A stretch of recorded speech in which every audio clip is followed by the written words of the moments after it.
network here in the US. As you know, I'm known here in the world of business as the CEO confidant, and in Latin America as the co-founder and president of the Wisdom for Kids Foundation. This is Saturday morning, so we are here again at the reality check on the planet, living without fear, and we are obviously co-hosting this incredible conversation with Judy Machado, Goddess Temple Cacao. Hi, Judy. How are you? Hello, good morning. Happy Saturday once again. Hello, Angel. Such a beautiful pleasure to be here with you, starting this weekend in this way. And hello to everybody who's watching. Beautiful to be here. Absolutely. Beautiful to be here. We started the day here in Dallas with a lot of rain, which is good. The sun looks like it's going to shine for the rest of the day. Woo. Everything is super, exactly. Water and plants growing, you know, and birds chirping at 5 a.m. here outside the house. So plenty of life around us. Oh. So how is the world in Canada this week? Because you are in Ontario. So yeah. How is the world developing? Well, it's the same thing, you know, dragging on the same uncertainty for everyone in terms of what's going to happen. So originally June 2nd was the date that everybody's been working towards, right? Because the stay-at-home order keeps being extended. And so June 2nd was the next date, and everyone was ready in the patios, the restaurants, everyone's getting the patio sections ready outside. And all of a sudden last week they announced, oh, sorry, the numbers aren't good enough. So 2 more weeks before the patios can open. And even that we can't confirm. So it's crazy. And I wonder if they're even going to open on the 14th, like they say, or the 15th, whatever that date is.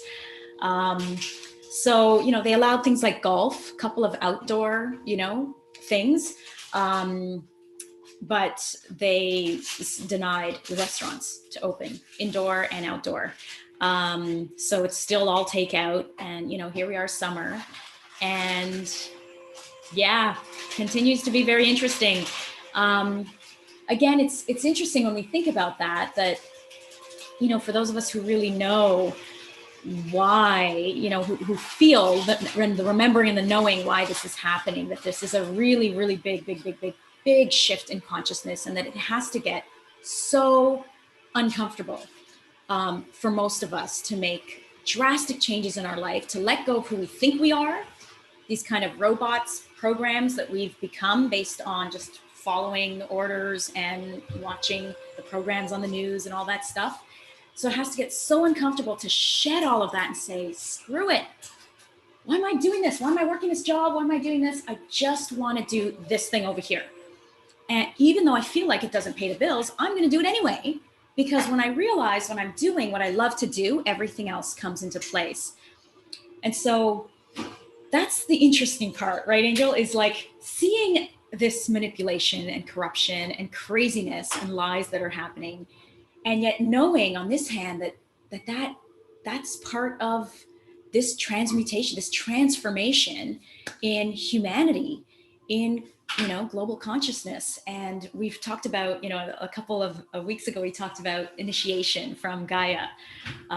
So this incredible program, if anyone who's watching hasn't seen that yet, I highly recommend it. First of all, Gaia.com is kind of like a Netflix, but for conscious materials, conscious, you know, documentaries, conscious series, conscious leaders sharing conscious conversations on there. So really beautiful.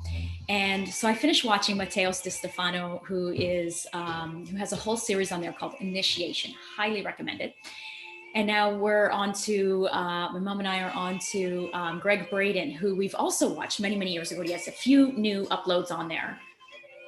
Greg Braden, oh my God, because he brings in the science, right? It's all about the science, the patterns in life. Just look at history. You know, why is history being literally erased? Because they don't want us to know the patterns that exist, why this is happening right now. And so once we know that we are in a time right now where this is, whether you like it or not, there is a massive shift that is happening right now with humanity, where this life that you know right now will not exist.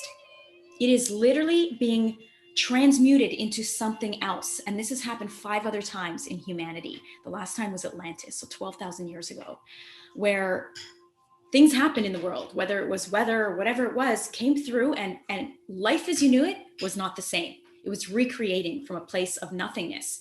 And so we know that's coming.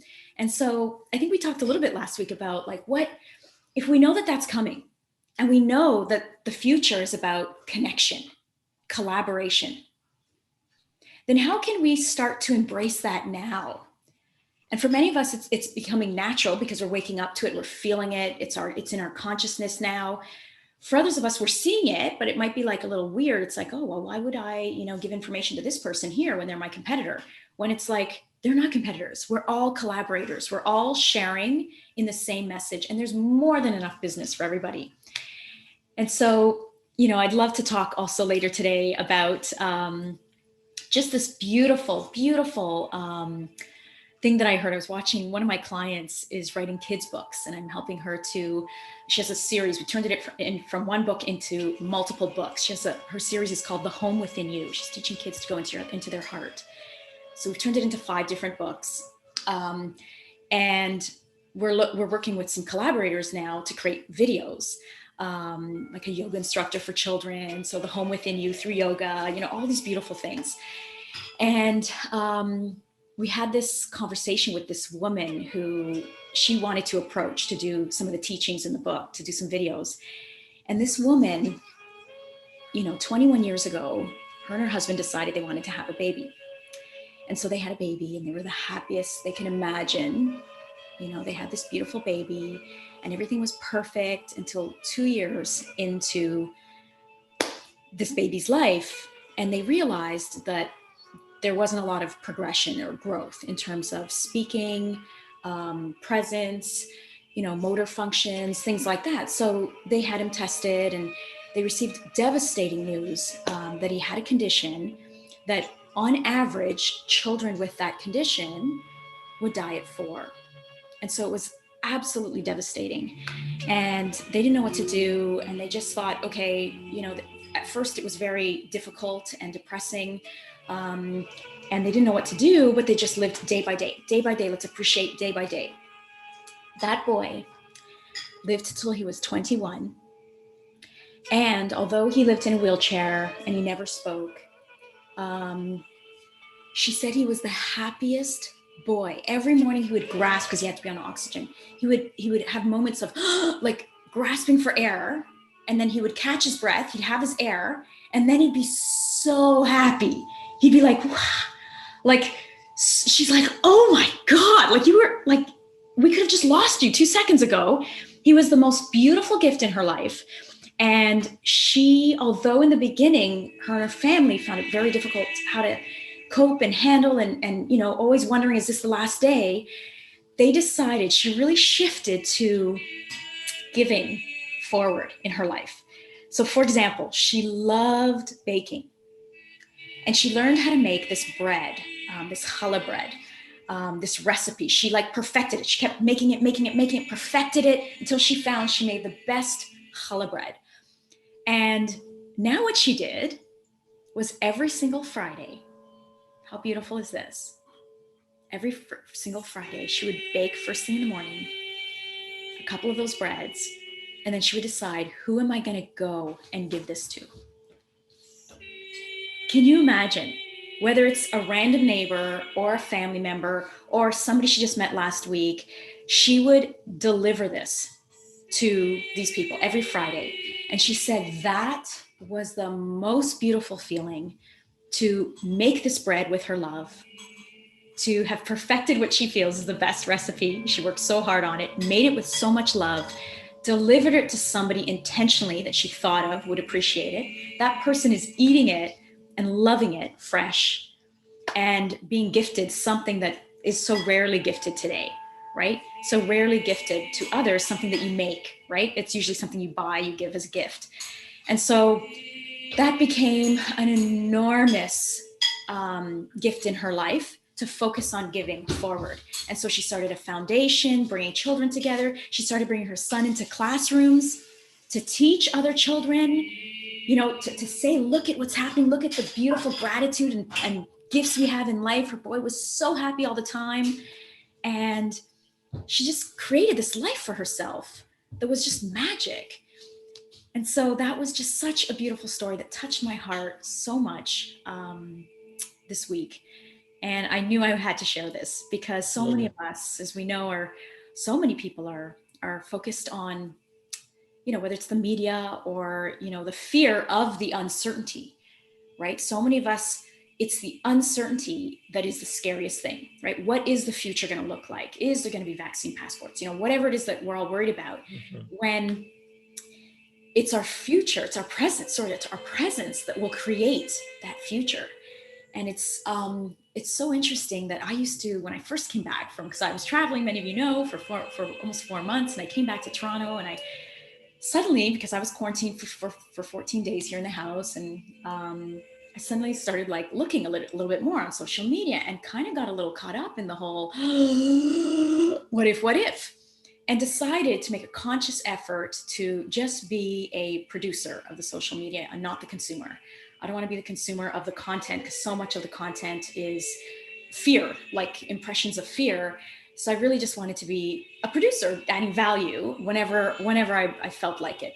And I found, since, you know, letting go and not being stuck in that narrative and in the fear and in the comments and all that stuff, that I have this incredible knowing that yes, I want to continue to travel. And yes, I want to continue to live freedom. And although there's this thing going on up here, this cloud of people thinking that might happen, I know it's not going to affect me. I know in my heart, I have no idea how, but I know it's not going to affect me. And I know that there's a massive shift happening with those of us who know and are focused on the future, focused on the life we want to create, which we're creating right now. We're not like, oh, isn't that beautiful when we have, you know, a time where we're going to be living in community. It's like, well, how can I live in community right now? I want to create that right now. That's how we're going to create that. And so create that in the future and shift the collective consciousness. And so those have been some incredible realizations. And so many more that, you know, are just so beautiful. If we have time today, I'd love to do another little, with the cacao ceremony, another little beautiful share. But it's just been amazing. Like, I know you're so about that. You're just like, oh, you're such a giver. You must experience the most beautiful joy every single day too. So many people give to you, right? Like, just what a beautiful experience. Yeah, something really magic that happens when we start creating together is that we start being more in sync than before. I have to say that really, you know, our shows are just fully present from both of us. And we really don't connect throughout the week because we live, you know, we live very probably intense lives, right? Talking to a lot of people, connecting with a lot of people, having a lot of different experiences. We had not spoken about anything that she just mentioned, that you mentioned, Judy. Yeah. But for the audience, you know, she had not mentioned anything to me. So, because again, we both have such a, I would say that probably we are both very listening to what's, and watching and observing and analyzing what's happening around us in a very natural way, again, without resistance, that I would say. And when I was listening to you, so many things came up. So I would like to share a few.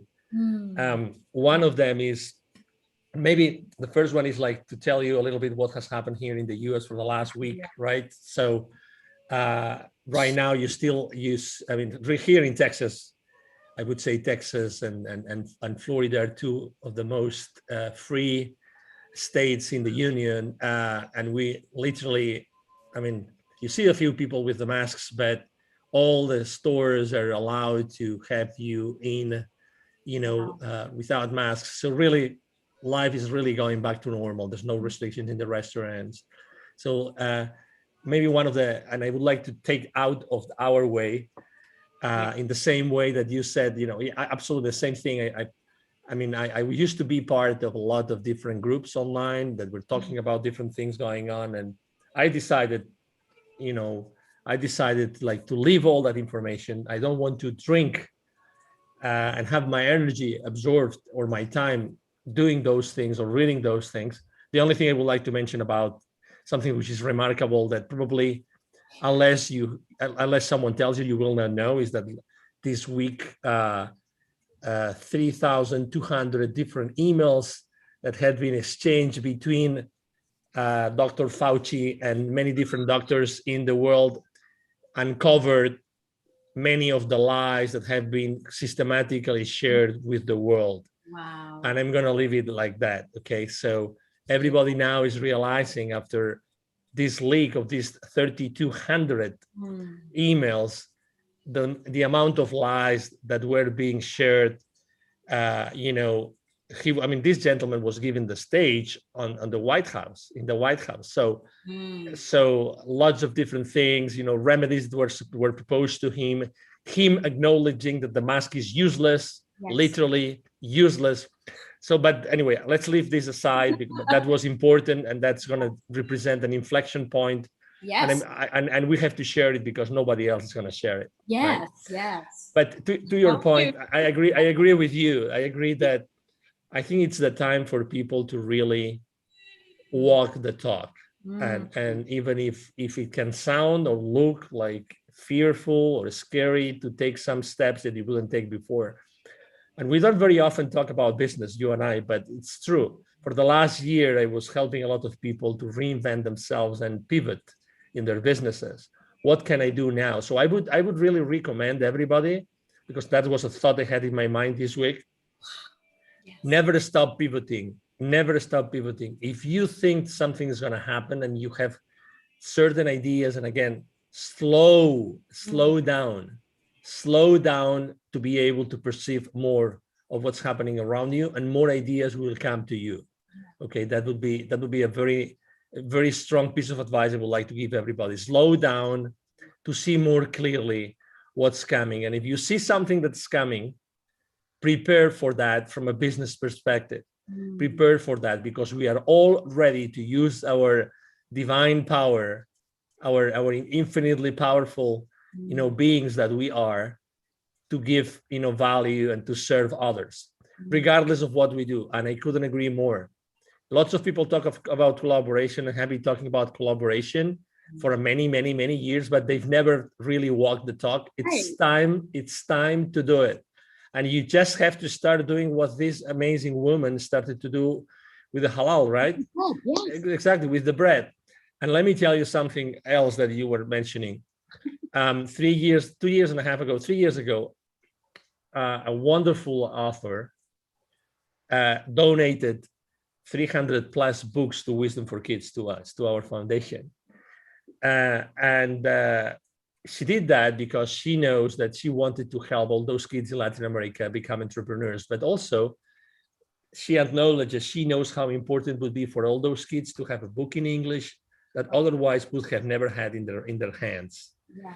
So that's one thing. The second thing is all the work that we do with Wisdom for Kids in Latin America to help the kids become entrepreneurs is energy based. So it's very unconventional.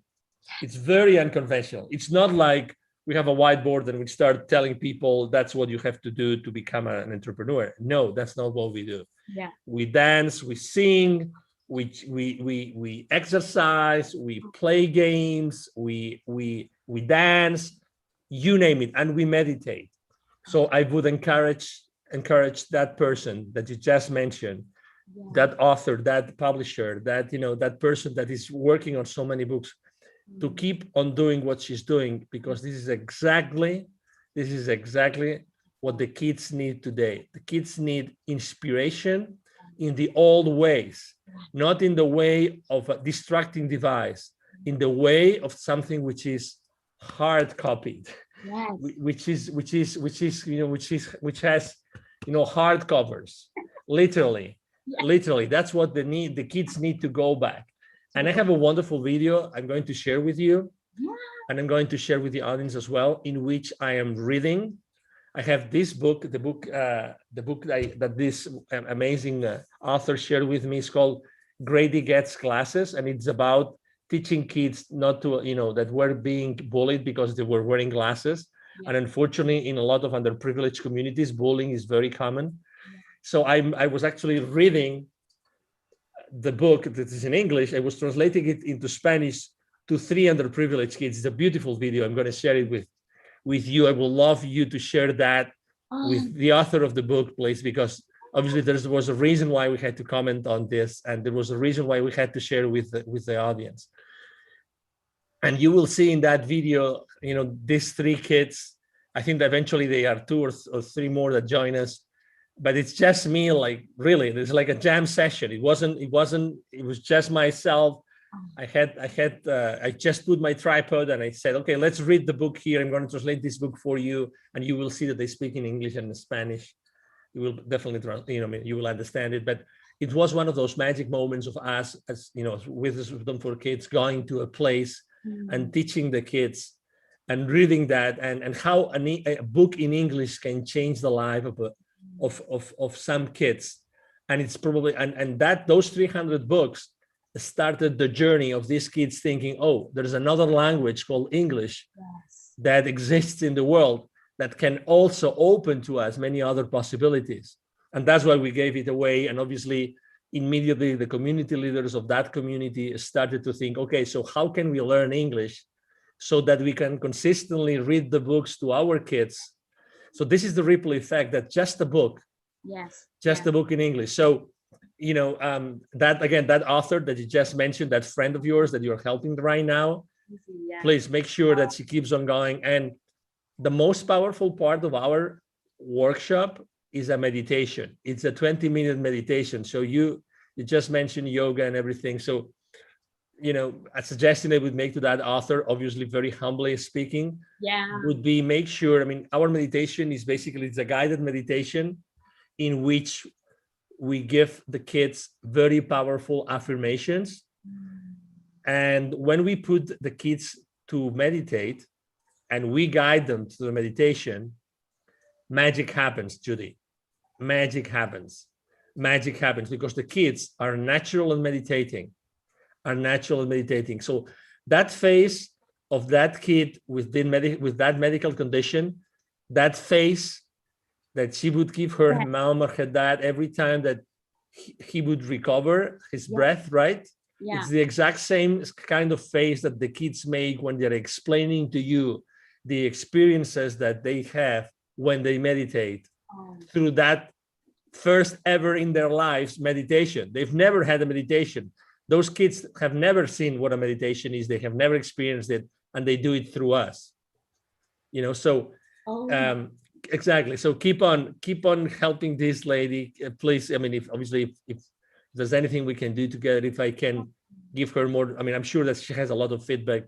We go to indigenous communities on top of everything else.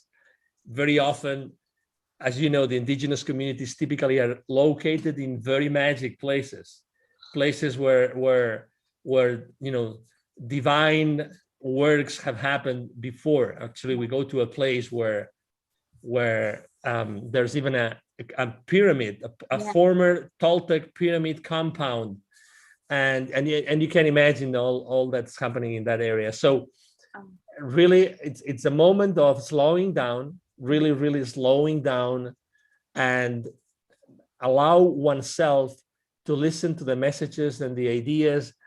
And I have really, like never in my life, I'm carrying my notebook with me. You can see it right now. You can see it. I'm carrying a notebook because there's so many ideas and things coming to me. So we all have this incredible power inside of us to change the world and to change really. And the future is going to be a future in which our gifts and our talents will be used to help one another. Yes. Definitely. That's it. I remember the book Conversations with God, Neil Donald Walsh. And one of the questions that he had asked God was, what's the future going to look like in terms of, giving back, giving forward, like that sort of thing. And God was saying there's coming a time very soon where you will donate 90% of your income into the community pool. And he's like, 90%? Like, wow, that seems like a lot. What was his answer? And he said, I want you to imagine a time where your consciousness is in a place where all you care about, the number one priority for you, is not how much money you're making or what you're going to do with the money, but how the entire community can all enjoy what you are able to enjoy. Can you imagine being in a consciousness in that place? What are you going to want to do with your money? You're going to want to put it into the pool so everyone can enjoy. And it was like, oh my God, I have goosebumps just thinking about that. So beautiful. Absolutely. It's true. So many people right now during COVID, think of how many people are so incredibly wealthy living in these mansions, but all alone, because that's what's been happening over the last, year and a half. So really, what does bring joy? It's the connection. It's the community. It's being with one another. It's giving. It's loving. It's all that good stuff. Exactly. And by the way, you've been seeing me drinking, and this is a very special water. This is a water that has a special size, a special shape. It's designed in Germany, and it's distributed here by someone called Nature's Design. And the reason why I'm mentioning this is because inside the bottle, I have cacao, ceremonial cacao tea. Oh. Okay.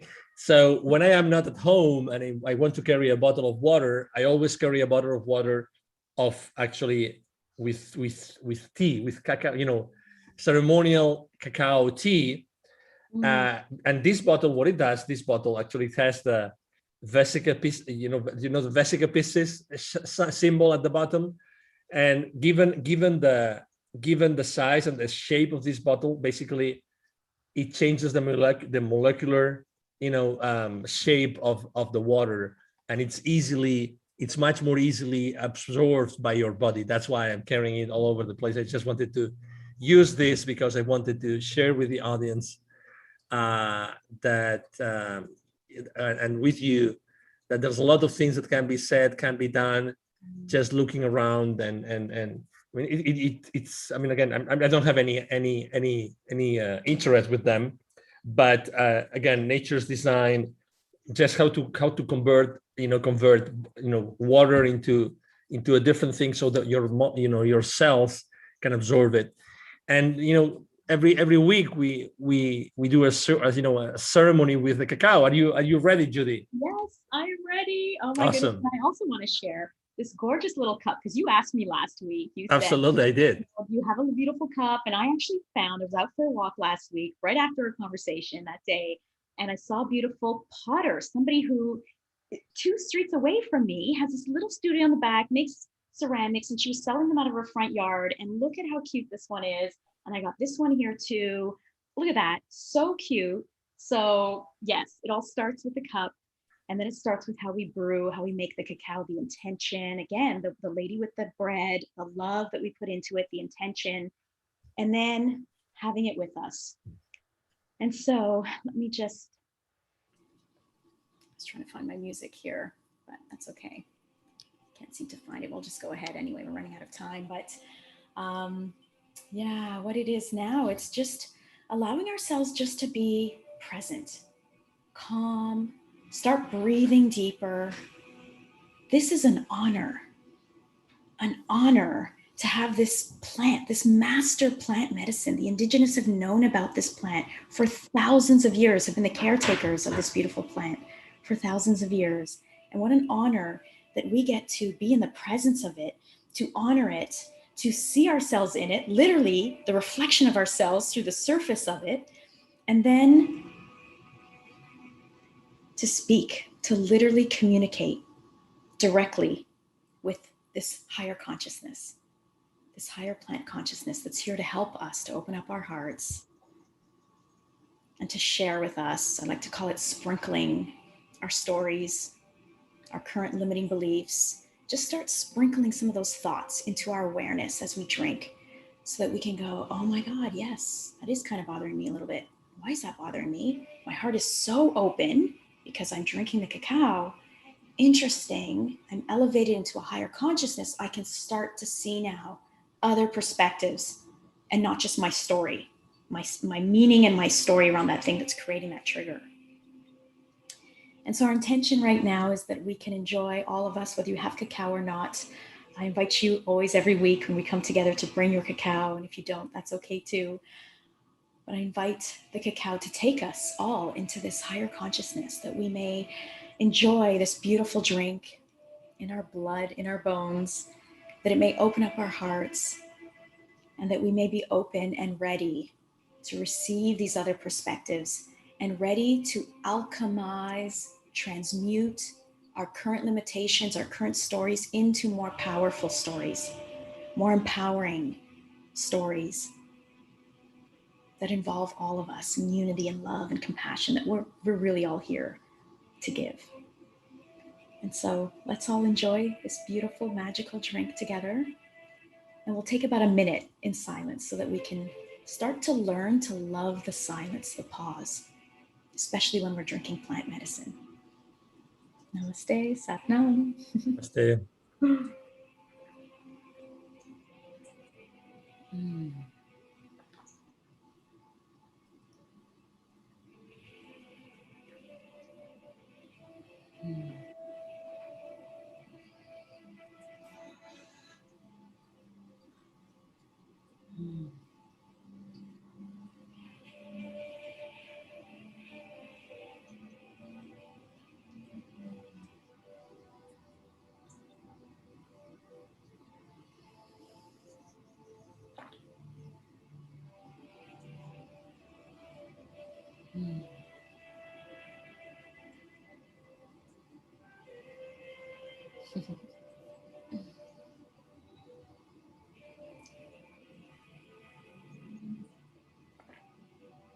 As we evolve our consciousness, we will find that we will use less words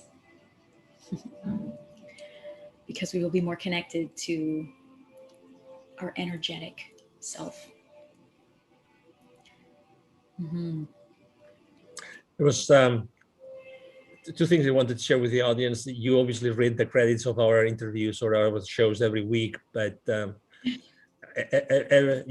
everything started, and one of the most, let's say, important moments in Judy's life was her interaction with a shaman and understanding really the connection with cacao. And actually, one of these days, if you go to one of these farmer markets and you are able to actually find the cacao, fruit itself, if you were able to find it and explain, because people tend to think that people don't really know. It's like the coconut, actually. Yeah. People don't really know how the cacao is extracted from what they typically see from the plant, right?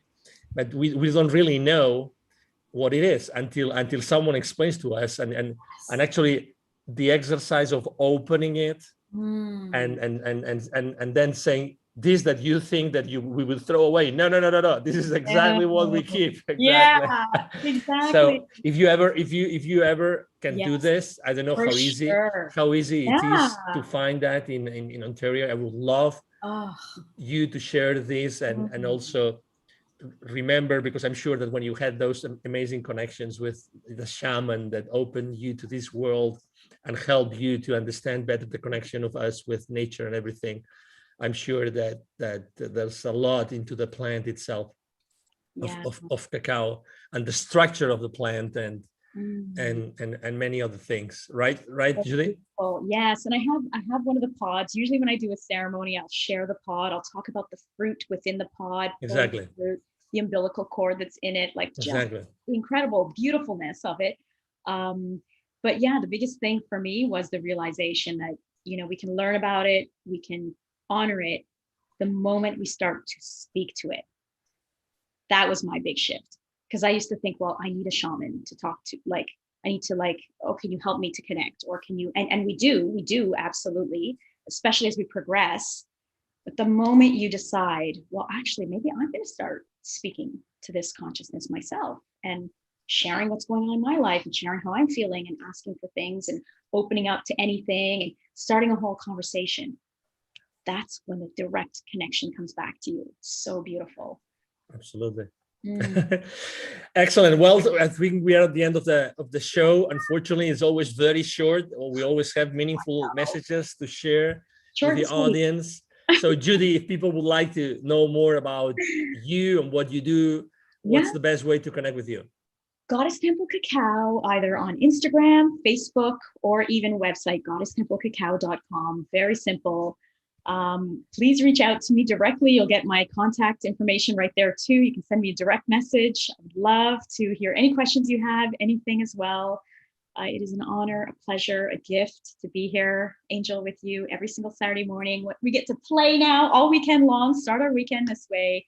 Such a gift. Thank you so much. Have cacao too. If you're listening and you want to join us next week, bring your cacao next week. And what a beautiful way to bring that into your weekend as well. Absolutely. And thank you. What an honor to have you. What a pleasure to have you, Judy. Thank you so much. Thank you. And everybody watching us today. Again, this was Reality Check on the Planet, Living Without Fear. We have a show that we co-host every single Saturday between Judy Machado and myself. She is in Canada, I'm in the US. Thank you for being with us. I'm sure that you have enjoyed our conversation as much as we have in here. We hope to see you again next week and in other shows here at the Expansion Network. Thank you very much and have a good weekend and a good rest of the week. Bye-bye.